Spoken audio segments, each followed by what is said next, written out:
Hi, and welcome to People Keep Dying, where we keep talking about them people who keep on dying.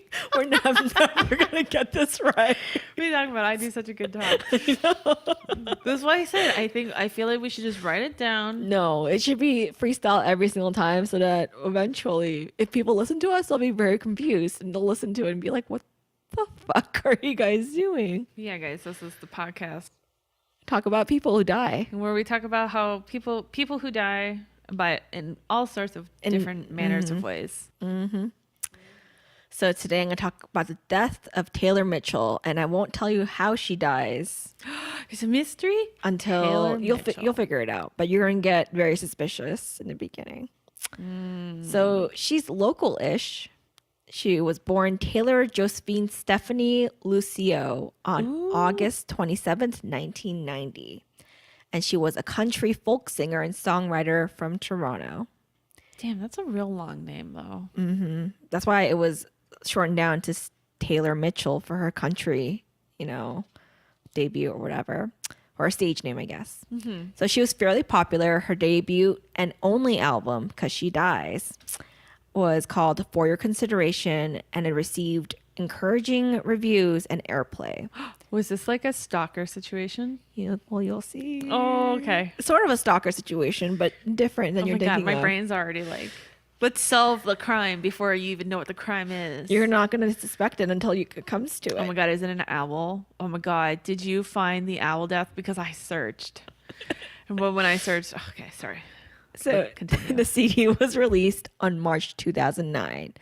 And she was on a Maritime Provinces tour beginning October 23rd, 2009, which is around the time she dies. Okay. Her last performance was in Lucasville, Halifax, 2 days before her scheduled concert in Sydney.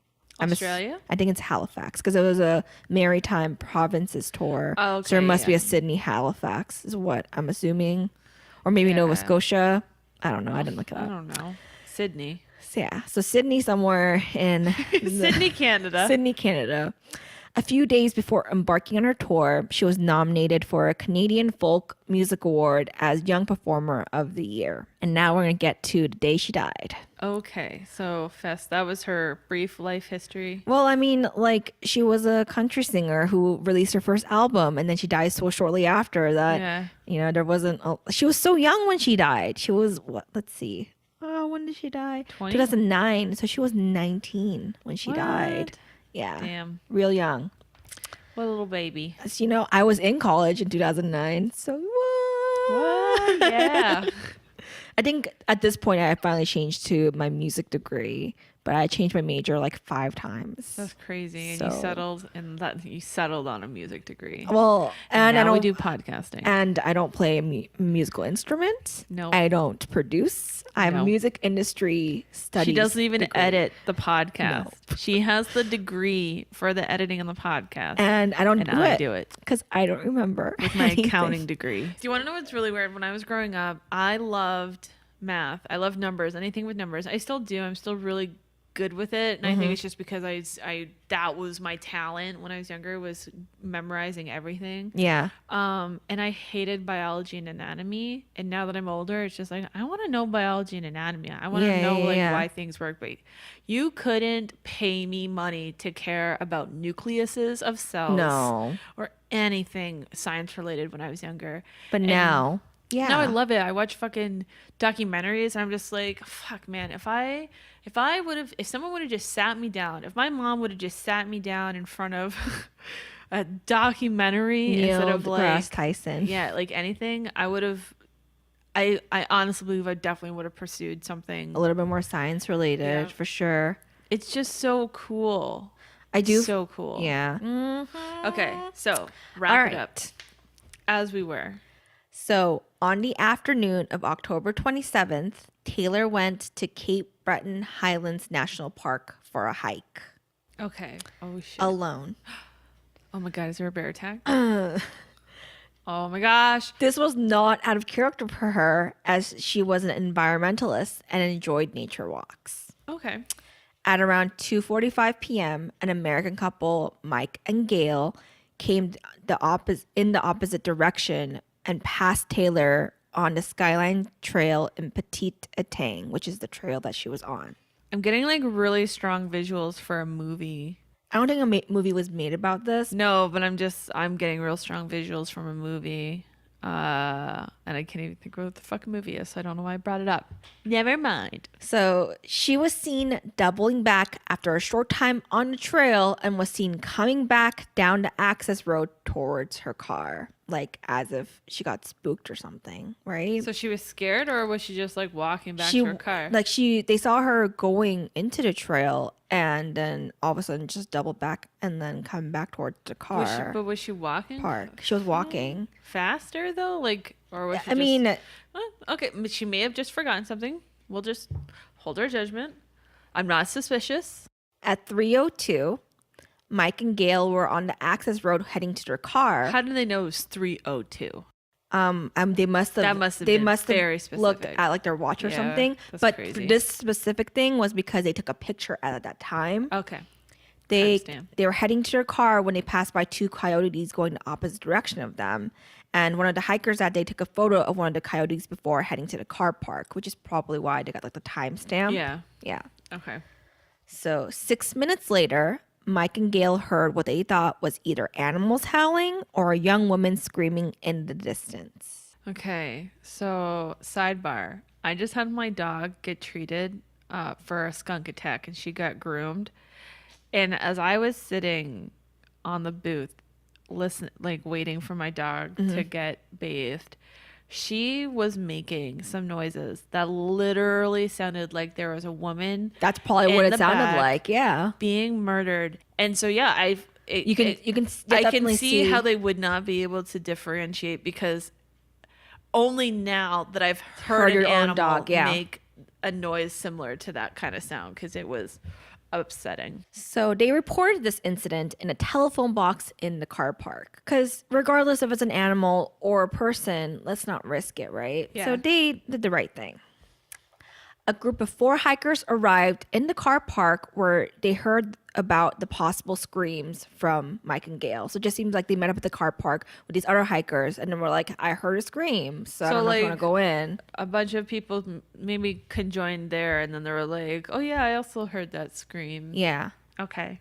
So I think after that they left, and then at that point, after walking on the access road for several minutes, the 4 hikers came across some keys, a small knife, as well as a few personal items scattered around. Where is this going? I don't know. I don't know if she got attacked by animals. I don't know if she just like sort of stumbled and fell, if she got chased. I don't know if the boyfriend did it. We don't even know if she has a boyfriend. Well, she was by herself. Yeah, but we don't know that the boyfriend wasn't stalking her. So, like, I mean, she was from Toronto, and she was doing like a right, because this is like a famous person too, kind of. Well, I mean, yeah, and then she was like in the Halifax area, so I don't know where Halifax is, dude. So when they reached the clearing of the head of the trail, they saw torn clothing covered in blood, as well as a large amount of blood on the ground. So she, at this point, something's definitely not right. Yeah. With this picture. It's definitely not. It was a human scream. Yeah, it wasn't an animal. You have a little bit more reason to believe that it was a human scream. And a washroom on the clearing had blood on the door. Like they're trying to get away from something. Okay. Yeah. So what do you think it is at this point? I'm hoping that it was an owl attack. And because you just want you want to hear about the owl attack. Because the owl theory. So amazing. Yeah. I think something attacked her, but I think it was like an animal. Okay. I think it's an animal attack. Okay.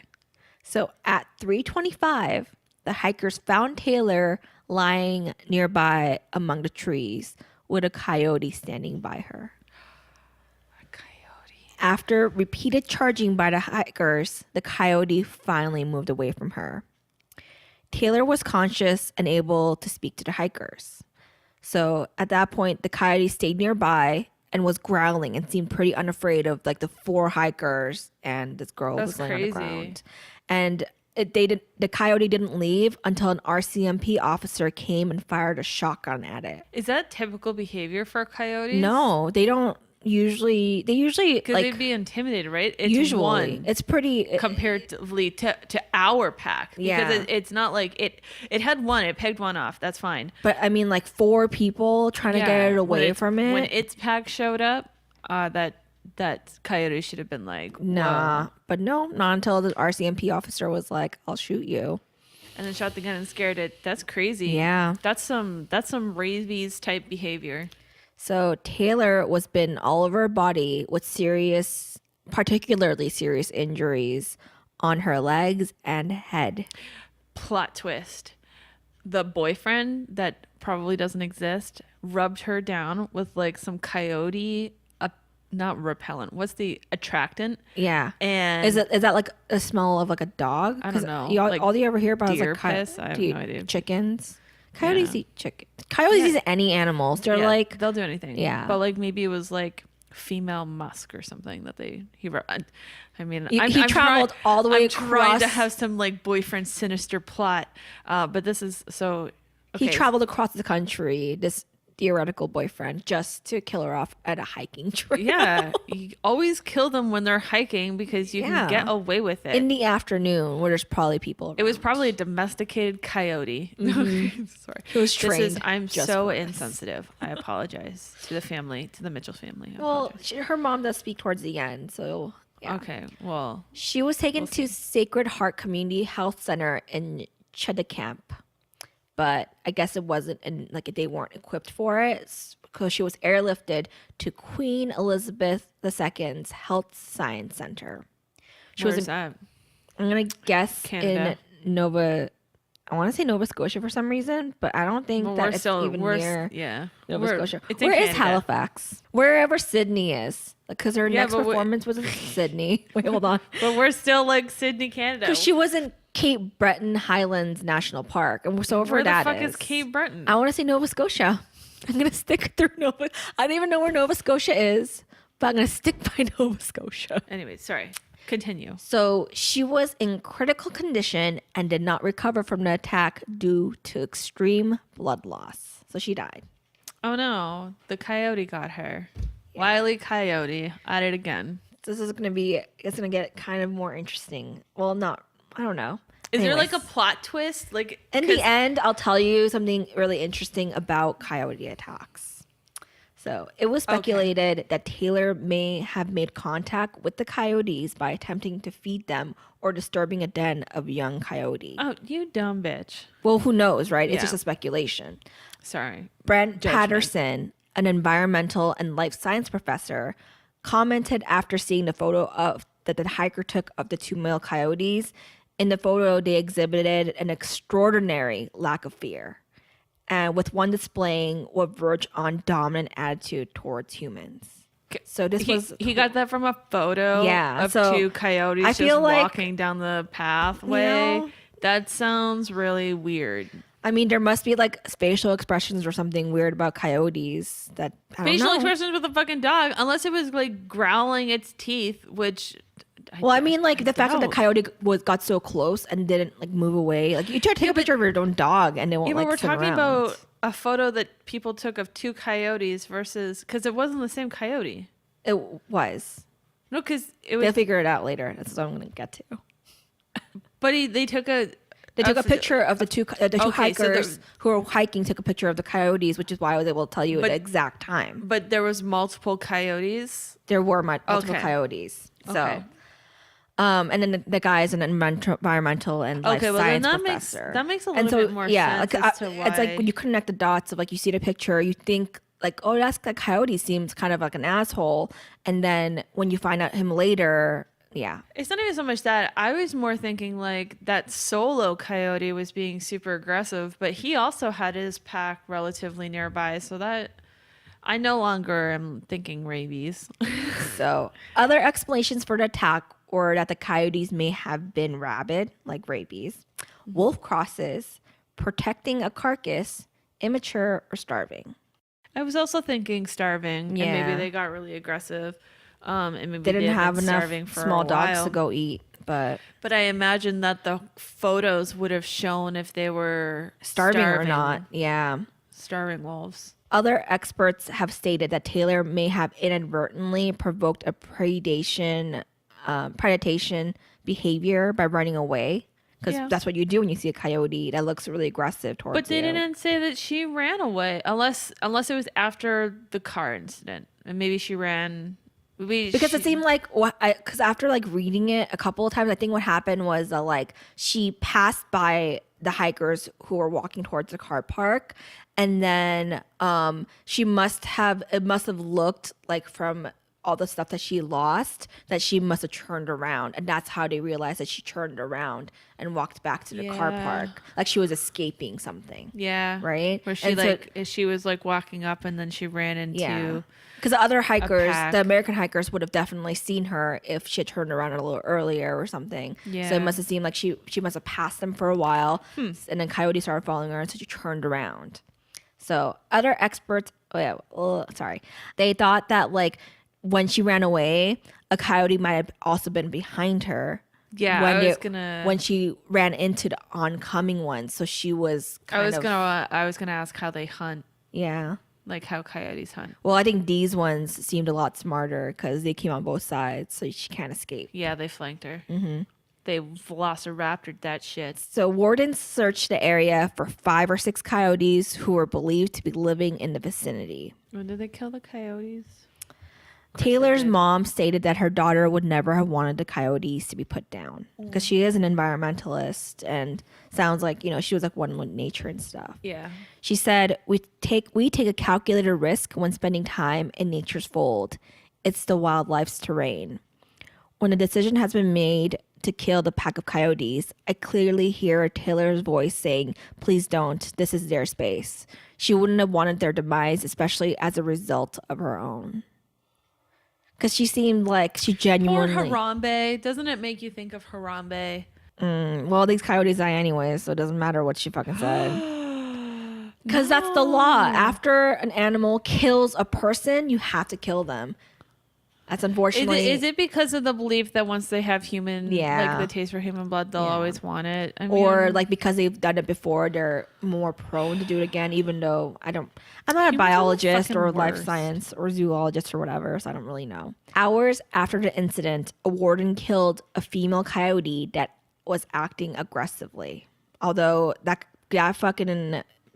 Is she a bitch? Yeah, she's a bitch. That bitch could have been fucking protecting her little cub, so who knows why she was acting aggressively. Yeah, we don't know what's going on over there. But there were 3 other animals that were killed within a kilometer of the trail after being caught in a leg hold trap, because it sounds like those traps were placed and then they ran into the traps and they died in the traps. Okay. Before a large male weighing 42 pounds was similarly dispatched 5 kilometers away on November 14th. The 3 caught were linked to the attack on Taylor, so they actually did catch the right ones, by her blood on their coats and other forensic evidence. But I feel like if they have her blood on their fur, under the claws, it would definitely be under the claws and in the mouth. And they had the bite marks and stuff. They probably killed them, chopped open the stomach, found her meat. Well, because it's very recent. Mm-hmm. The large male coyote was found to have been the dominant lead coyote photographed in the picture by the hiker, and the one standing over Taylor's body when she was found. So it was the same coyote. Wow. So pellets were found in his coat that matched the shotgun, and that's how they knew for sure that was a coyote protecting her body as well as the one in the picture. So, because I was trying to figure out, like, how would you know that? But yeah. In mid-November, a coyote... Also just the photo. Well, yeah, but I mean, like, if she's an RCMP officer who doesn't really have a lot of, like, knowledge about coyotes and shit, like, is this a coyote you've seen? Like, we can't even tell people apart most of the time. How the fuck are we supposed to be able to tell coyotes apart? Is this a coyote? This looks like my dog. Yeah. So in mid-November, a coyote came behind a couple walking into the park so closely that the man had to hit the coyote in the head with his walking stick.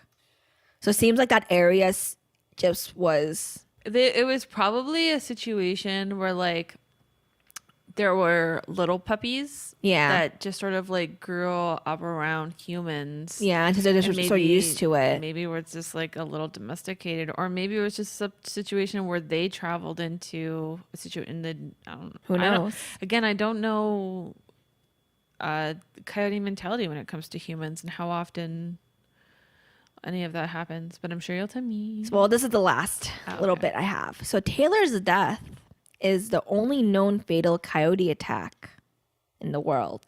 Okay, that makes a little bit more sense. And it's as an adult, because as a child, of course, you're more likely to be prey.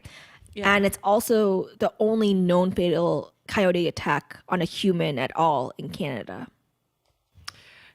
Does Canada have a lot of coyotes? Apparently there is. Like, I was looking up coyote sightings or attacks, and there was one in Thornhill, Ontario as well recently. So. I mean, how do you tell a coyotes are everywhere? A coyote and a wolf.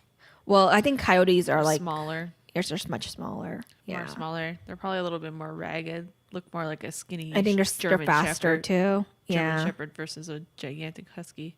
But thanks for that. That was.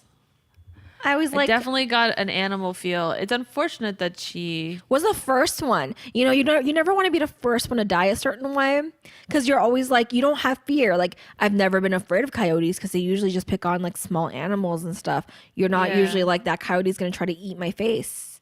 And now I'm going to feel like that every time. To be the first person in 2018 to be eaten by an animal. Well, it was 2009. Yeah, but still, to be the first person in 2000 anything. Yeah. To die a certain way. To be the first to die a certain way of an animal. Like, that's... Yeah, because it's not like people started hiking for the first time or something. You would think... I would think that... Because coyotes are not an unpopular animal. I would think that if coyotes attacked humans, it would be a more popular thing. Yeah. They'd be found significantly. They would basically be extinct at this point if coyotes actually killed people. And coyotes are like dingoes, right? Like, I think they're pretty small. Yeah. Dingoes are like the Australian coyote. Yeah.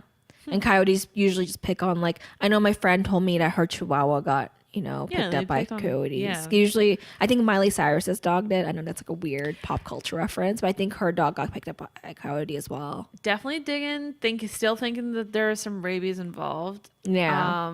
Because I'm still like, it's weird that they were so aggressive with so many, that the one was so aggressive with so many more around him. Yeah. I can understand picking off the one because that's what they do. Like a solo person, but then like with 4 and still being super like, you know what, fuck Until a fucking cop shows up, because I'm sure that wasn't a small amount of time. It was, well, actually, no, it wasn't pre-cell phone. Yeah, 2009 was pretty recent. So like when I read it, I was just like super surprised by it, because I've never had like a fear of coyotes, and now I do. So now, like, I think with this podcast, I just have a fear of animals. I'm gonna have like a lot more fears. I'm pretty sure like there's a lot of people who die of like chickens. Oh, I'm sure lots of farmers have died to rogue roosters and chickens getting all fucking crazy. And I already hate fish, so I'm pretty sure I'm gonna find one where a fish sucks someone to death. Or they like got hit and like got knocked out of their boat and then drowned. That'd probably happen a lot. A squid attack. I think squid attacks would be a lot harder to prove, though. No, I'm sure there'd be no shortage of any sort of animal attacks. It's just it has to be documented. Yeah, I think the Bermuda Triangle like explanation when it's a giant like octopus or squid who like killed all the people, and then that's why all the ships come back. Oh, man. Okay, so I like going first because then I don't have to do anything else. I'm really happy that you went first this week, because people may not like my story, and so if they don't want to listen to it, they can just shut off here, because... Isn't that the case for like any story we do? People may not like either of our stories. Here's the thing. When I was driving over here, all I was thinking was like, Angela does like some like murder story or whatever, and you always come in with some fucking like ancient war crap. But people love that, and that's why it works out, because we have different stories. So we're coming in with another history lesson today. And I hope you enjoy it. People die, obviously. It's I'd hope so. history. Yeah. Well, everyone in this story is definitely dead. Oh, everyone in this story is definitely dead for sure. And then not only that, their children are dead, and the countries don't even exist anymore. Oh, that's man. whole. So they didn't pull like some Moses shit and live for like 600 This years is- or whatever. This is no. They most certainly didn't live 600 years. So I'm going to talk to you about the Romans versus the Persians and the crazy end to a 700-year war. Is this gonna be like 300? No, I don't. No, No, not even a little bit. no. Okay. Gerard Butler isn't gonna come out. No, Gerald Butler isn't coming into this podcast. Okay, so the key to Rome's wealth was their holdings in the Middle East. And in that region, they had a bitter rivalry with some other great power in the region, Persia. Persia was also once known as the Parthian Empire and was later taken over by the Sassanid dynasty. This story that I'm going to talk to you about isn't how the rivalry started, but how it ended in a mind-boggling, spectacular form. Yeah. Wait, so what's Persia now? Persia. It's still called Persia now? I'm pretty sure. Pretty sure Persia's Persia. I didn't know Persia was still a country. I don't know. That's weird. Oh, Iran. Oh, see, yeah, because my friend's Iranian, but she speaks Persian, so I didn't know if Persia. Yeah, it's was like still Persia / Iran. Yeah. Okay, that makes sense. Iran is known as also known as Persia officially in the Islamic Republic of Iran. Yeah. Okay, Right. so but this is it kind of makes a little bit that makes a little bit of sense because that comes to play later. Okay, so around 600 AD, the Roman Empire as we know it is long gone. So what we remember of the Roman Empire, all the old mythology, There's no and, mythical gods anymore. no, that's gone. And the empire has been split into two pieces. So there's the eastern and the western half, with the western half falling again in the 400s. So the Roman Empire fell, and then the western half, they also fell. But the eastern half had its capital, which is now known as Istanbul, but was referred to as Byzantium, the Byzantine Empire. Yeah. And despite the split, they still thought, wow. And despite the split, they still thought of themselves as Romans. They were Christian, they were quite wealthy, but they didn't have a very strong military. And the Persians, under the Sassanid dynasty, they were enjoying something of like a little golden age. And their main religion at the time was the Zoroastrianism. And it's still around. Which was a little fascinating religion that is mostly forgotten. It's gone. Come on. It's gone. Oops. Leaving that in. Don't cut that out. In 590, the Persian king Khosrow II was overthrown by an ambitious general. And Khosrow fled from the Byzantine Empire, sorry. I looked up Google pronunciation of how to pronounce that because I didn't know. Heard the Byzantine, and I've heard they were like Byzantine, and then in the comments people were like, "This is wrong. How could they post this? It's pronounced. You're not supposed to pronounce the Y as a Y. You're supposed to pronounce the Y as an I." And I was just like, Byzantine. Yeah, I've heard it. Like Byzantine. I've heard it as Byzantine in like History Channel stuff. But There's apparently in one part of the world they say Byzantine, if in another part of the world they say Byzantine. it doesn't matter how you say Fucking it. potato. So Khosrow fled to the west to ask the Byzantine Empire for help, and the emperor Maurice, seeing an opportunity for a long-term peace, he used his army to help Khosrow regain his throne. They became really good friends. Khosrow even married Maurice's daughter Miriam, who later would become Queen Shireen. And for the first time, the two empires were united by blood. But unfortunately, that peace wouldn't last. I wonder why she had to change her name. All kings and queens changed their name. Really? Yeah. Like Queen Elizabeth, I believe, is the first queen, like the first keep their monarch name? in a while or possibly ever, to actually keep her name Elizabeth. And it was a really big thing, because when they asked her to change her name, she was like, what's No. wrong with my name? Oh. Okay, so what were we talking about here? Okay. So you got to Maurice, and I was Okay, yeah. asking about the changing of the names. The Queen Shireen. Yeah. Okay, so for the first time ever, the two empires were united by blood, but unfortunately it wouldn't last. They never last. Because you see, Maurice's empire, sorry, microphone. Because you see, Maurice's empire had fought many wars for many years because it was the fucking 500s. That's all anyone ever did. What else are you going to do? Yeah, like war just raged on and on and on and on, which people in our side of the world wouldn't know what that's like, really. Yeah. Whereas to this degree, to live in a 700-year war, like, no, we have no idea.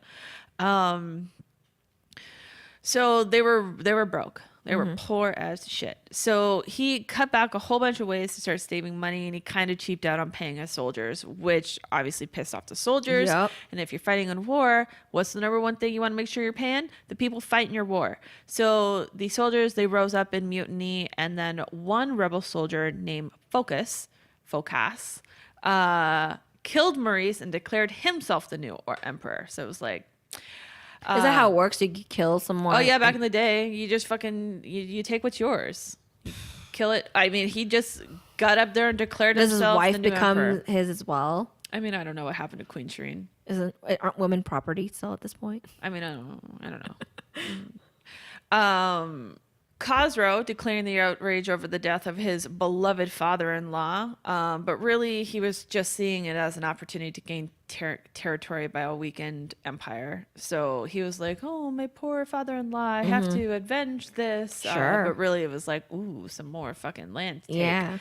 He declared war and took a lot of the cities, including the major city of Edessa, where the inhabitants were sure that Jesus himself would come and defend them, but he didn't. Oh. Because he's fucking dead. Well, Jesus is busy. Jesus is busy doing other things. And he lives in your heart, and there's so many hearts out there. He's busy. Yeah, listen, it's like 590. Like, Jesus isn't fucking coming back, guys. You've been living in war for 600 years. It's 2018. Jesus isn't coming back for you.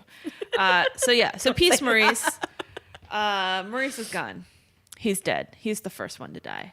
Well, he's definitely not the first one to die by any means, but he's the first one to die in our story.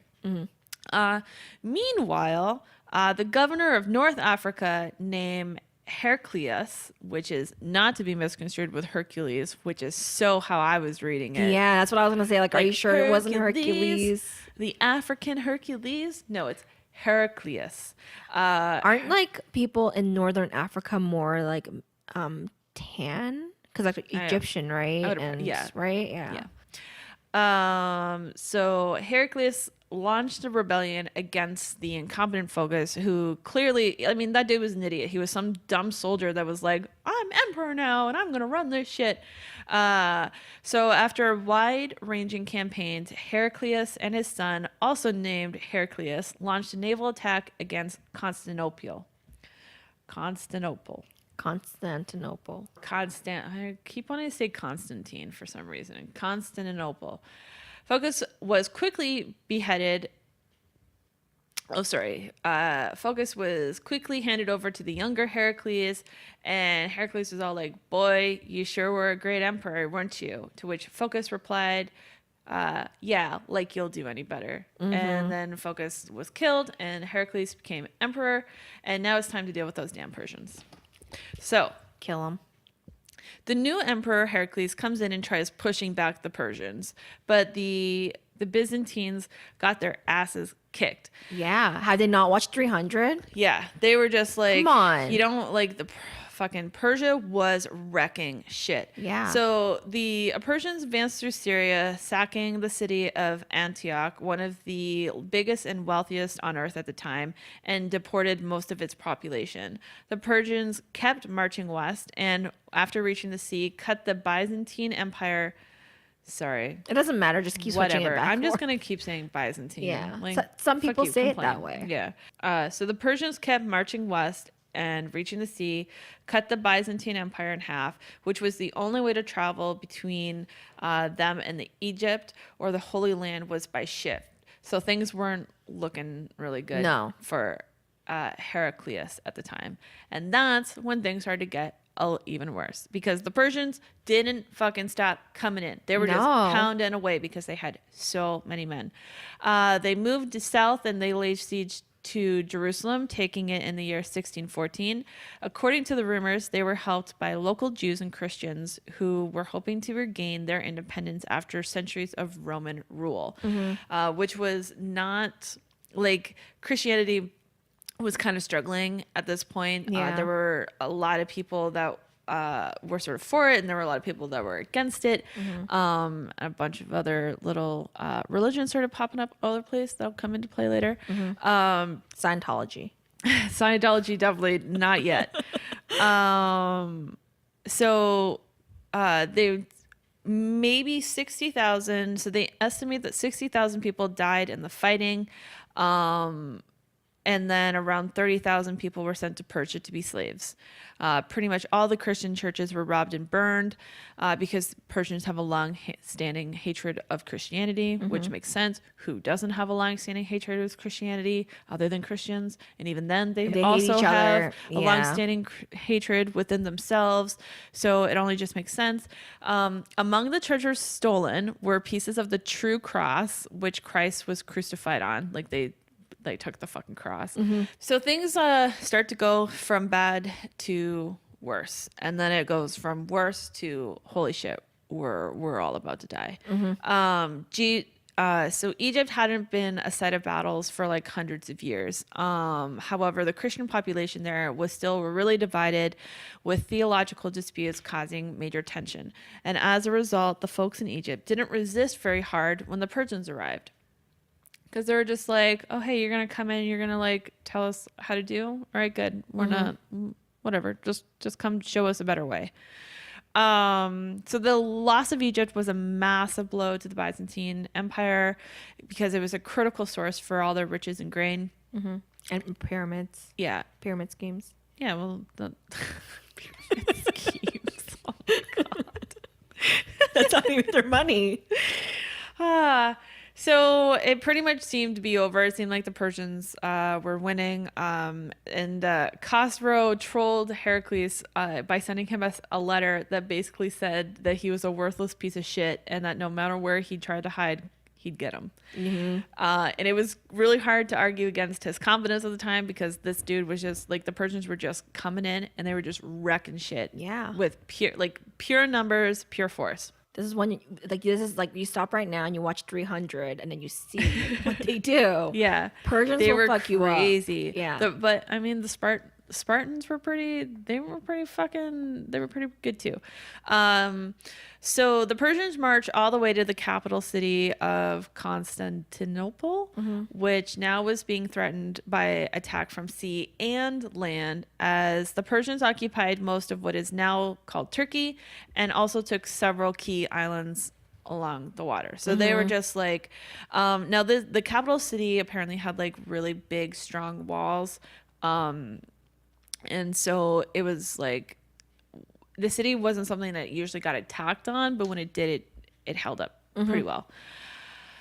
So now it's being hit from all sides.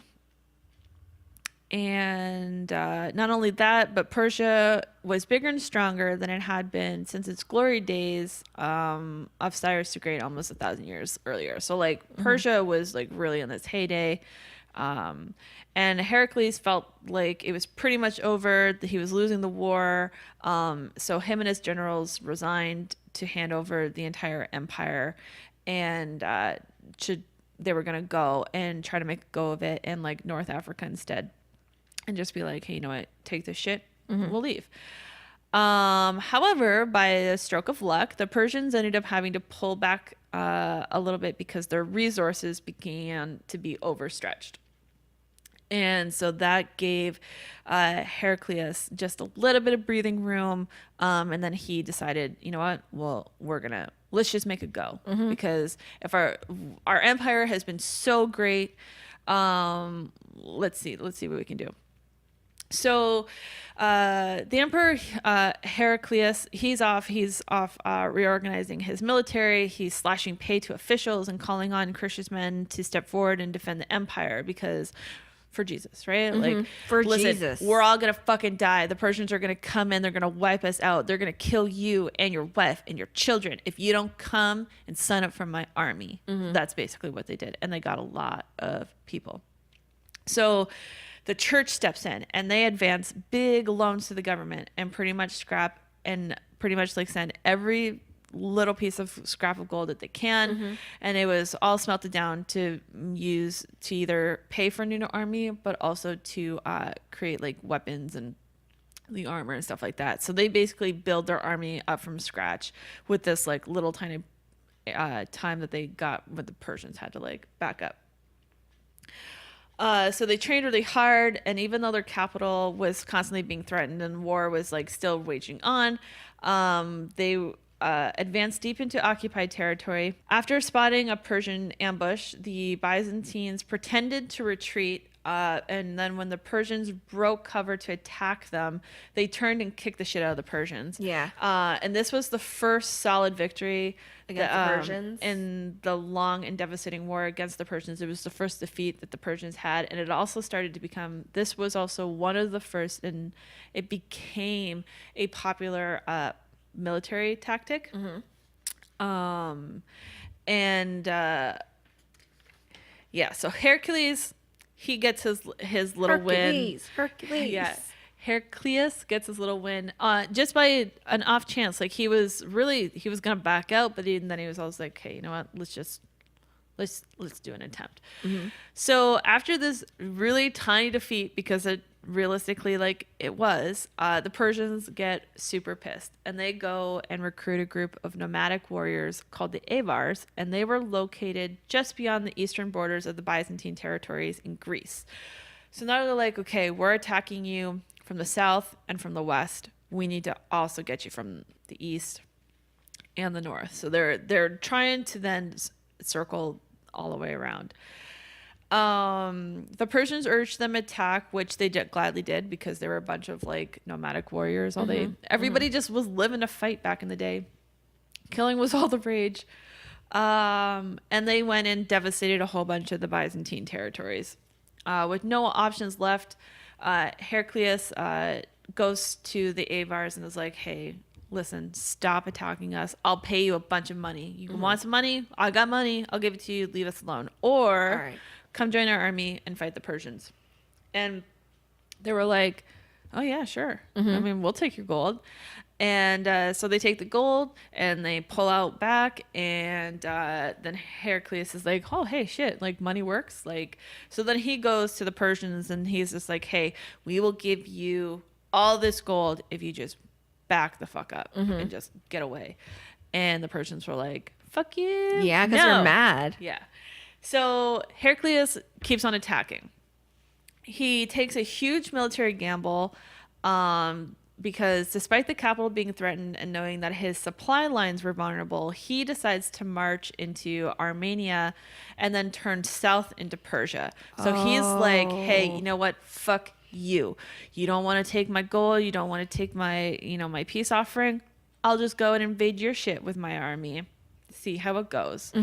Because he was like riding his high from his little victory, which, I mean, we're talking, it's sort of similar like to 300, you know what I mean? Like, they had like 10,000 men. He had his little 300, and he was all just like, I'm going to do what I can.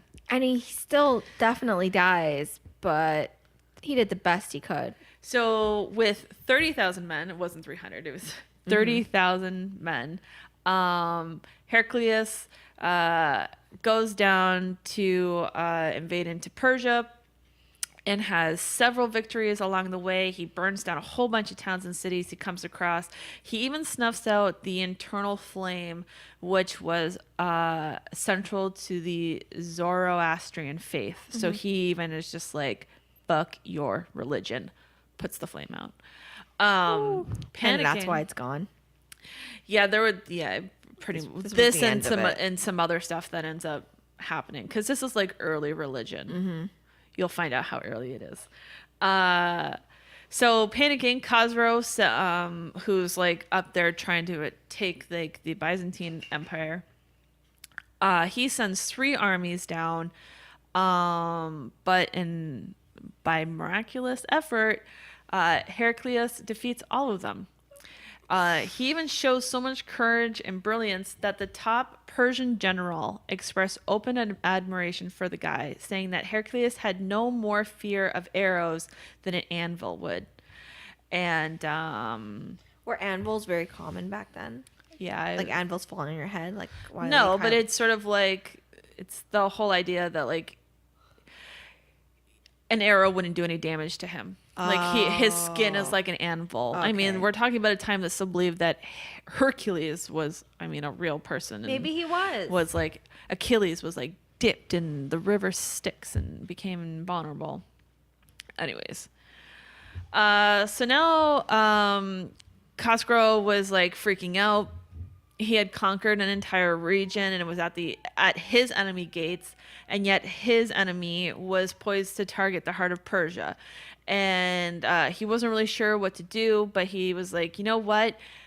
I want to take this empire, and this empire's bigger and it means more, and like they can figure out their own shit. So instead of retreating back to Persia, Khosrow decides to double down. So Constantinople was renowned for the massive walls that protected it, as I mentioned earlier. The city had massive chains strung across the harbor to keep enemy fleets out, and even then, those surrounded, the Byzantines still controlled the seas because they had like a huge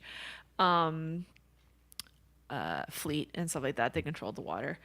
Khosrow launched an all-out attack and even got the Avars in again to give it another go. So he went back and was like, hey, nomads, we'll pay you more. Come fight for us.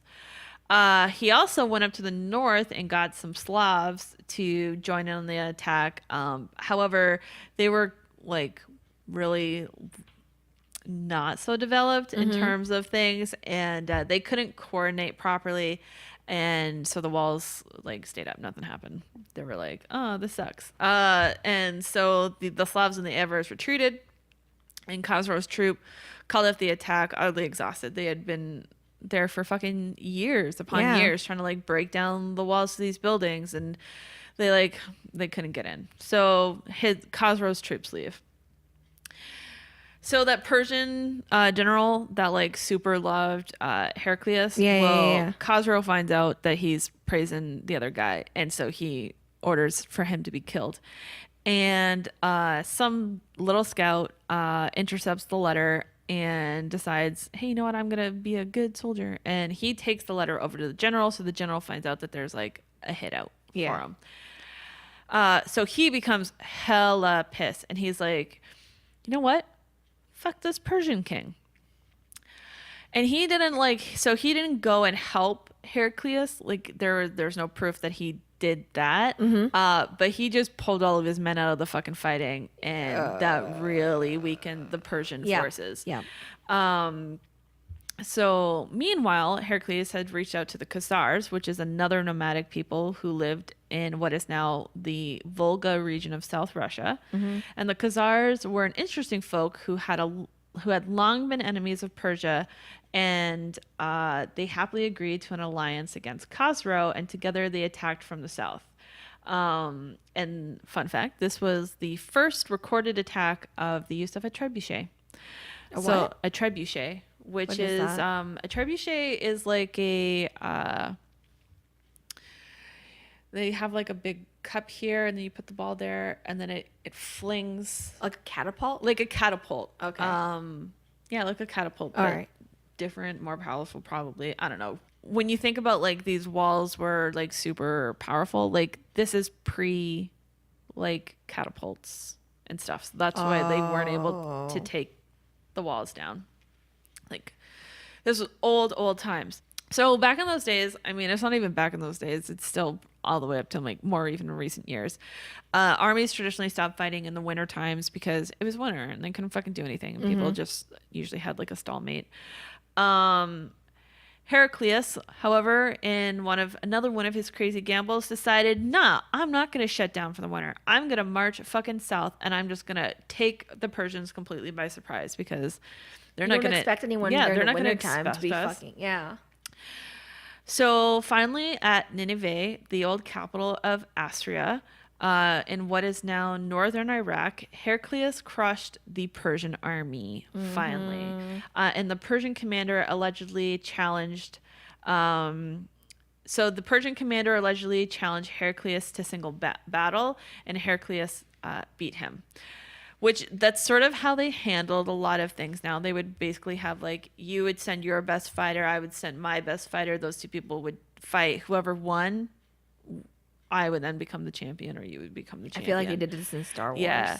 I mean, they do it with a lot of things, and I can sort of understand, like, why kill 10,000 people when you can kill one dude? Yeah, and then get it over with. Isn't this what happened in that movie Troy? Yeah, they do it a lot. In every movie. They did it in Game of Thrones. Yeah. But that was like to defend someone's honor. Was it anywhere else? To let them into the. That was for Cersei. I don't know if there was another. I don't remembering. No. Oh no! It was Dany when she was at the gate, and then she sent her boyfriend and the guy like peed on the ground or whatever. Yeah, I remember that now. The trial by champion's death that's something different. That's like fight to the death. Yeah. But if I win, then I don't get my. That was such a shitty way to die. So, the one commander asks or challenges him, and it was all just like, and he loses. And then two more Persians come in, and they're just like, "No, we challenge you," and he beats both of them too. Jeez, and so he's the mountain. Yeah, Persia crumbles. Heraclius goes in. He loots Khosrow's palace and was super poised to conquer everything, but he knew his forces were still weak because he attacked in the wintertime. So he offered generous peace terms to the Persians, to Khosrow, who fucking refused. And then his troops overthrew him because, like, they were just, I didn't want to fight anymore. We've been in this war we've been in this particular war for over 100 years. Yeah. A lot of people have never not been in a war. Yeah. In their entire lives. So his troops overthrow him, and then his son takes power and quickly accepts the peace deal. Then Khosrow dies after being used as target practice by his archers.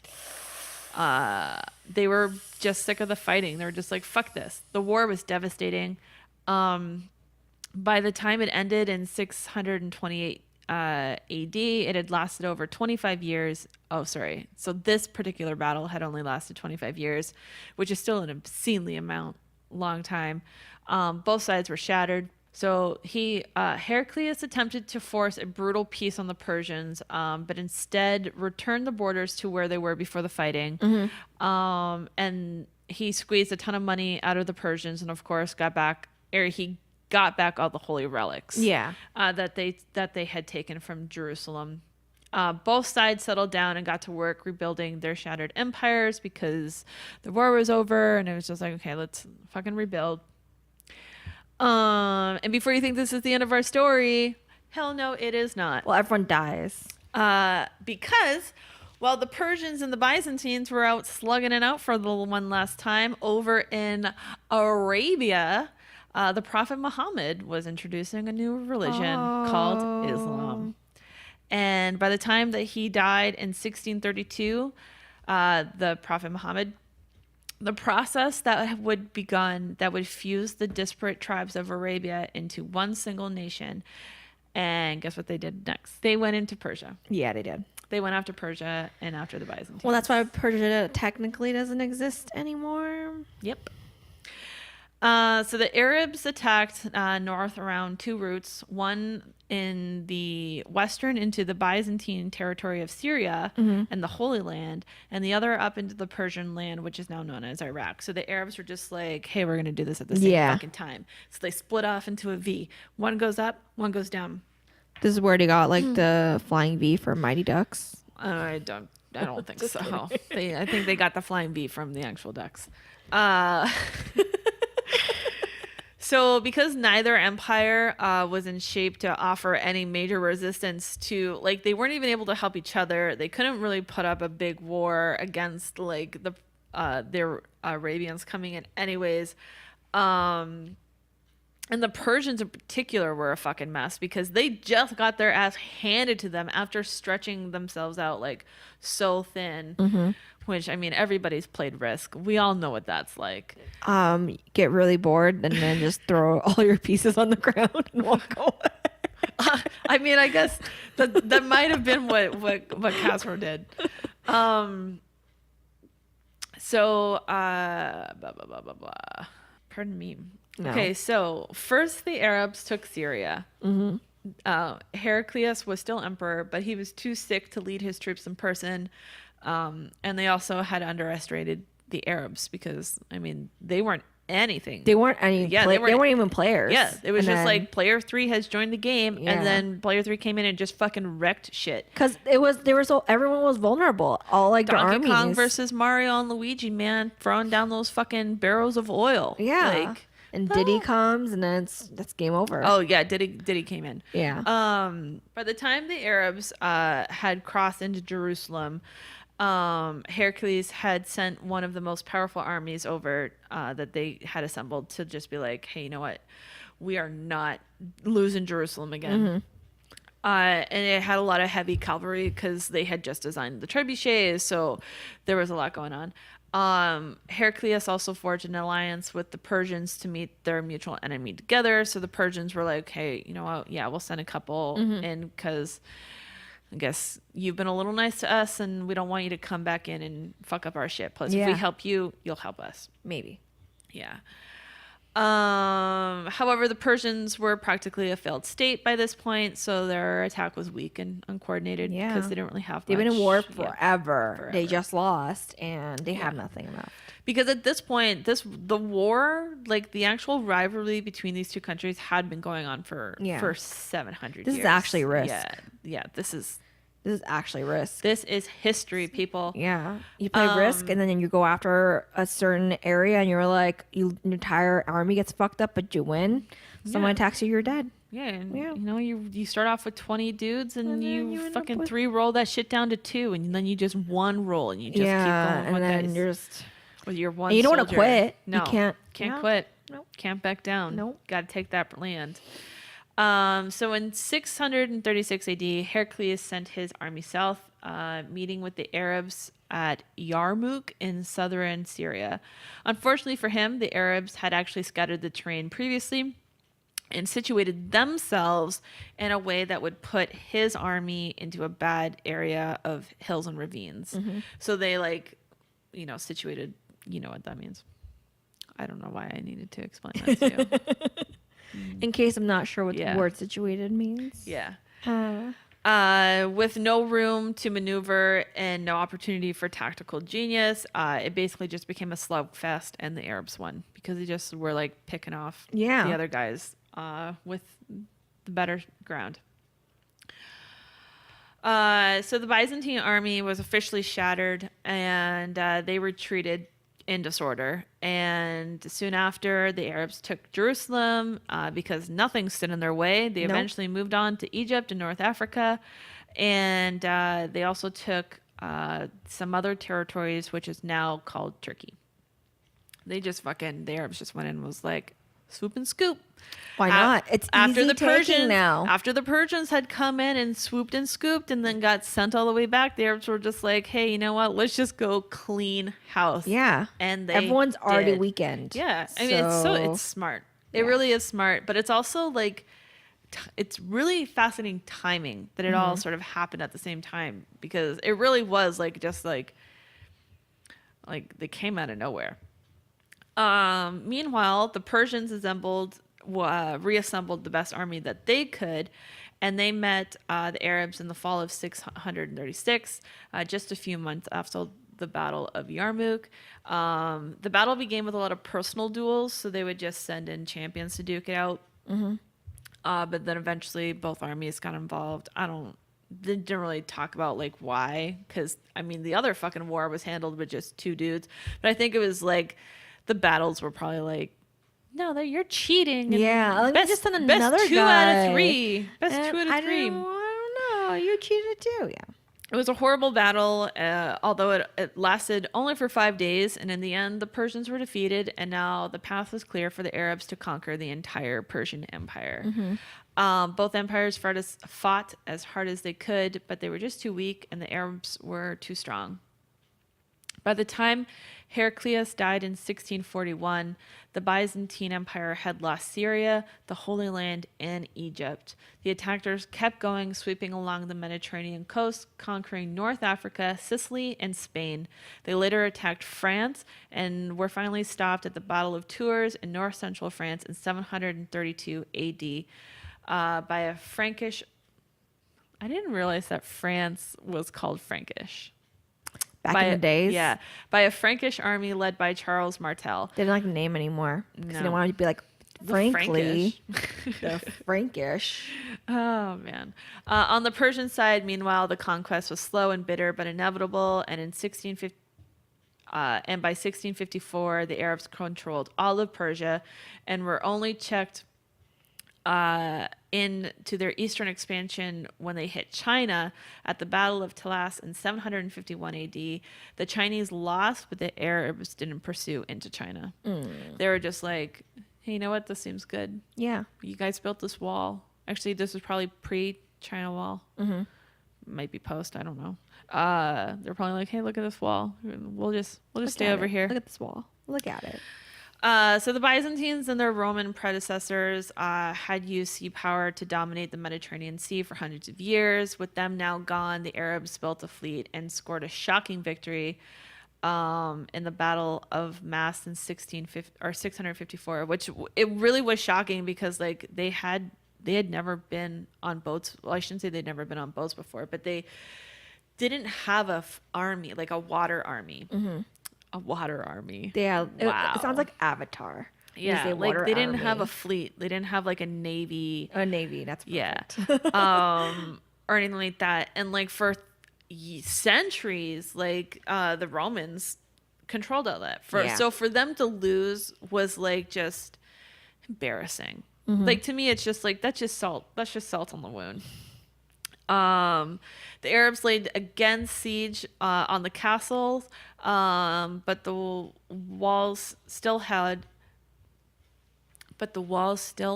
together, and a miraculous storm came in and wiped out the Arabian army. So once again, this fucking Constantinople is like standing up with their walls. Yeah. And after like siege upon siege upon siege, which is so cool. So the Arabs had no choice but to retreat, and that's what they did. And then when they retreated, the Midwest, so by the time they retreated, the Mid-East had been engulfed in war for over a century.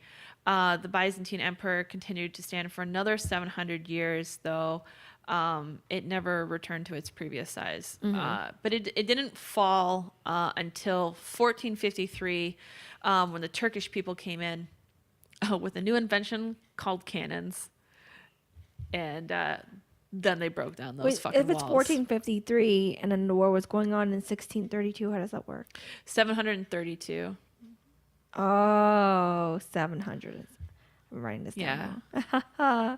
Just kidding. Go on. That's when that's when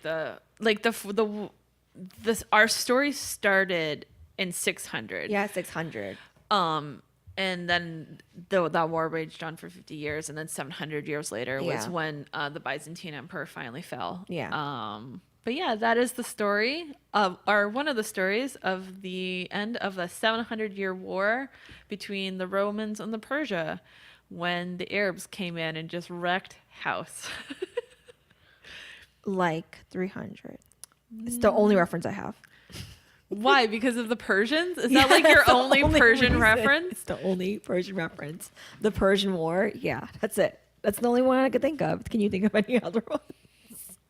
No, but for me, I don't think of the Persians when I think of 300 because I only think of Spartans. Oh. And I only think of Sparta. And then it just reminds me of everything with like with all of that and my history with that and just how fucking badass those soldiers were, because my God.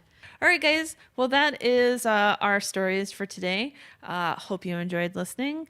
Hope you're still alive next week to listen to us. Hope you're still alive next week to listen to us. We love you. Yes, we love you. Or maybe one with listener too. We love our listeners. Our listeners are the best. Plural. Okay. Let's be hopeful. Positive thinking. See you next time. Bye. Bye.